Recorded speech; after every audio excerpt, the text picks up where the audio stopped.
Hello guys, welcome back to my channel. তো আজকে আমরা যাবো গড়িয়ামঠে। তো আজকে রাধার উপাস, তার জন্য আমরা গড়িয়ামঠে যাব। তো আমি এখানে উপাস করেছি, কৃষ্ণর উপাস করছি, তার জন্য রাধার উপাসও করতে লাগে, তার জন্য আমি উপাস করে নিয়ে তারপর ওখানে যে প্রসাদ খাবো। তো তারপরে এই যে দেখতে পাচ্ছ সবের জন্য অপেক্ষা করতে করতে সবাই এসে পড়েছে। তো আমরা এখন বাইরে বেরিয়ে পড়েছি। তো তারপরে যে আমরা ওই পাড়ের থেকে পিলপিলি চকচকা কিসের জন্য যাবি? হ্যাঁ, তো ফাইনালি আমরা পিলপিলিতে পেয়ে গেছি। তো আমাদের এখান থেকে দুটা স্টেশন একটা স্টেশন পরে। তো তারপরে আমরা পিলপিলিতে পিলপিলি ভাড়া করে গেছি, ট্রেনে যাইনি।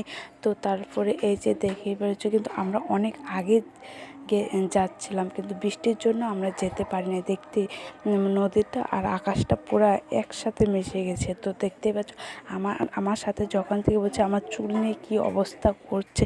তো তারপরে ফাইনালি বলতে বলতে আমরা এসে পড়েছি মন্দিরে এসে দেখি কি রাধা স্নান করা হয়ে গেছে। তো তারপরে কী করবো, আর দেখতে পারলাম না। তারপরে ঘিয়ের প্রদীপ নিয়ে তারপর আমরা ঠাকুরের ওখানে যাচ্ছি। তো যার পরে ঘিয়ের প্রদীপ লাগাবো এখানে। তো দেখতে পাচ্ছ তা অনেক লোক এখানে বসে রয়েছে। তো তারপরে আমি এখানে ঘিয়ের প্রদীপ লাগিয়ে নিলাম।